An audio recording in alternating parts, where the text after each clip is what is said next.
There is a creeping realization that hits most of us at some point. The feeling that life is passing by while we stand perfectly still, pushing our real plans to tomorrow and pretending everything is fine. We tell ourselves grand stories about what we are going to achieve. We set the schedule, make the promises, and then we abandon the effort halfway through. We convince ourselves it doesn't matter, but really we are just masking our own potential. An ancient fable captures this perfectly.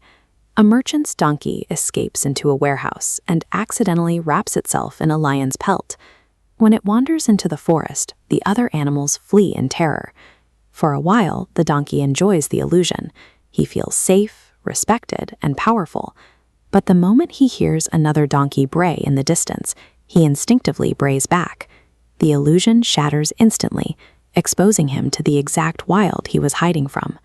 Like the donkey, we use facades to avoid facing the reality of our shortcomings.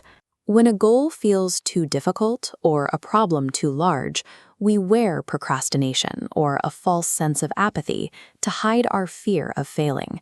We hope the world sees a confident person who is simply busy, while the actual problems quietly multiply beneath the surface. We rely on these costumes because of a deep miscalculation. We completely misunderstand the math of our own lifespan. This diagram illustrates a specific thought experiment. Imagine a blind turtle swimming in an endless ocean. Once every 100 years, it surfaces for a breath. The math on the screen shows the statistical likelihood of that turtle surfacing at the exact moment its neck passes through a single wooden ring floating somewhere on the surface. Think about the billions of variables required for your consciousness to exist, the specific lineage of ancestors surviving eons of chaos, and the microscopic biological chance of your specific birth. Mathematically, your life is that 1 in a trillion anomaly where the turtle actually finds the ring. You are a statistical impossibility that happened anyway. Over 2,000 years ago, Siddhartha Gautama identified a flaw in how we perceive this rarity. He warned that humanity's greatest self-inflicted wound is the quiet assumption that we always have more time. Because we believe the supply of days is endless, we comfortably push the hard work, the difficult conversations, and the focus into a fictional tomorrow. We trade the reality of today for a future that hasn't arrived. To see how this anxiety functions in the mind, consider another old story. A nomad is running through the wilderness, chased to the edge of a sheer cliff, forced to dangle from a fragile branch. Looking up, he sees a tiger roaring from the ledge he just fell from. This is the past.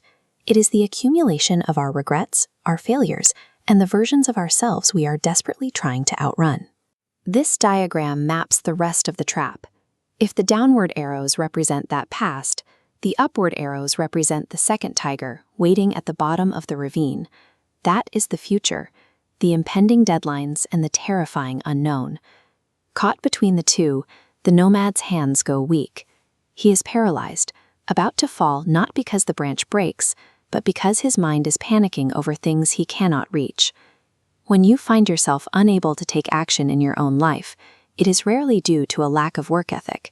You are simply being psychologically crushed between two realities that do not actually exist: what was and what might be. The nomad realizes staring at the tigers won't save him.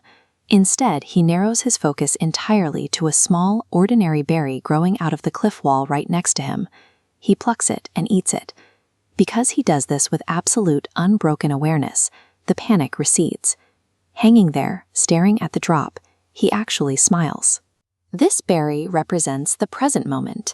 It functions as a distinct dimension, a territory entirely separate from the regrets of the past or the weight of the future. To stop wasting your energy, you have to accept that relentless anxiety is a symptom of a wandering mind. Emotional exhaustion happens when you abandon the present to fight ghosts in the past or the future. Whenever you feel paralyzed by the sheer scale of your life, stop projecting, pull your attention back to the current second, and ask one hyper-specific question. In this exact moment, what is my right action? Drop the defensive costumes. Anchor your mind entirely to the razor-thin edge of right now. That is the only reliable way to stop wasting this rare, impossible life.